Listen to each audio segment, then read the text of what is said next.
So hello guys. तो guys आज हम लोग देखेंगे हाइब्रिडाइजेशन निकालना। अगर सेंट्रल आइटम आपका मोर देन वन हो तो आपका central item, if central item more than one, तो उस केस में गाइस हम लोग हाइब्रिडाइजेशन निकालना देखते हैं गाइस। तो कैसे उस केस में हम लोग हाइब्रिडाइजेशन निकालेंगे, उसके लिए गाइस हम लोग को number of sigma bond calculate करना आना चाहिए। तो अगर नंबर ऑफ़ सिग्मा बॉन्ड हम लोग देखेंगे गाइस, तो मैं बताता हूँ कैसे निकालेंगे आप लोग। अगर एक सिंगल बॉन्ड है गाइस तो उसको हम लोग कंसीडर करेंगे एक सिग्मा बॉन्ड।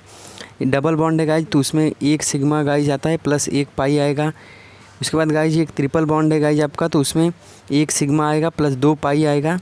उसके बाद गाइस अगर एक लोन पेयर है तो उसको हम लोग as a sigma bond treat करेंगे तो एक सिग्मा उसमें आएगा। अगर एक कोऑर्डिनेट बॉन्ड है गाइस तो उसको हम लोग सिग्मा बॉन्ड ट्रीट करेंगे तो एक सिग्मा आएगा। तो ये आपको गाइस ध्यान रखने का है।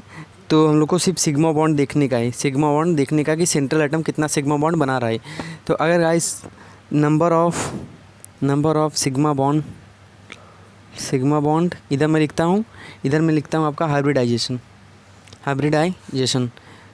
अब देखो ध्यान से guys, number of sigma bond 2 हैं तो sp होगा हाइब्रिडाइजेशन, 3 है तो sp2 होगा।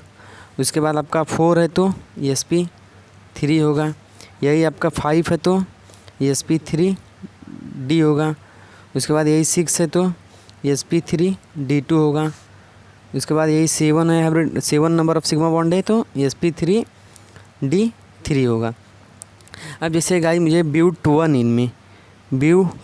वन इन में हाइब्रिडाइजेशन निकालने गाइस, तो इसमें हम लोग कैसे हाइब्रिडाइजेशन निकालेंगे गाइस। देखो तो ब्यूट वन इन पहले मैं बनाता हूँ आपको। तो यहाँ पे आप डबल बॉन्ड लगा दो, तो एक हाइड्रोजन इधर, एक हाइड्रोजन इधर पे एक हाइड्रोजन, आपको 4 वैलेंसीज का सेटिस्फाई करना पड़ेगा आपको। एक हाइड्रोजन इधर, एक हाइड्रोजन इधर एक हाइड्रोजन, एक हाइड्रोजन और एक हाइड्रोजन।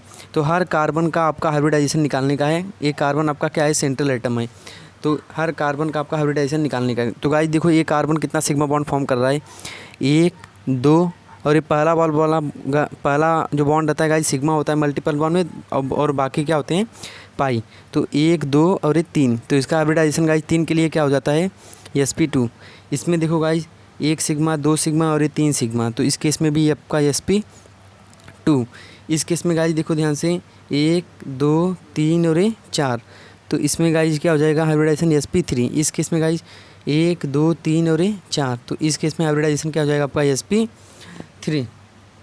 अब गाइस मैं आपको बताता हूँ, आपको एक क्वेश्चन देता हूँ आइलिन में आपको हाइब्रिडाइजेशन निकालने का है। तो आइलिन गाइस क्या होता है, जिसमें कॉन्जुगेटेड डबल बॉन्ड होते हैं। तो जैसे कॉन्जुगेटेड डबल बॉन्ड, इस केस में गाइस आपको हाइब्रिडाइजेशन निकालने का है कार्बन पे। तो गाइस ध्यान से देखो इधर पे कितने सिग्मा हैं, 1 2 और ये पहला वाला बॉन्ड सिग्मा, तो इधर 3 सिग्मा, तो इधर का sp2 हो गया। इस कार्बन का गाइस देखो तो ये पहला सिग्मा, ये दूसरा सिग्मा, तो ये कितना हो गया आपका sp इस कार्बन का, और इस कार्बन का 1 सिग्मा 2 सिग्मा 3 सिग्मा, तो ये कितना हो गया आपका sp2। तो आइलिन में गाइस 2 कार्बन sp2 हाइब्रिडाइज होते हैं और 1 कार्बन sp हाइब्रिडाइज होता है। उसके बाद गाइस मैं आपको अगर बोलूँ एक सिंपल निकालना एसिटाइलिन में, तो एसिटाइलिन में गाइस अगर आप निकालना चाहोगे तो ये आपका एसिटाइलिन है। इसमें हाइब्रिडाइजेशन क्या होगा कार्बन का, तो इस कार्बन से हाइड्रोजन लगाए और इधर पे ये वाला हाइड्रोजन लगाए गाइस, तो 1 सिग्मा है और 1 सिग्मा ए, तो 2 सिग्मा के लिए इधर हो गया sp, और इस कार्बन में देखो 1 सिग्मा ए और 1 सिग्मा ए, तो इसका भी हो गया sp। तो दोनों कार्बन क्या हैं, sp हाइब्रिडाइज हैं, sp हाइब्रिडाइज है।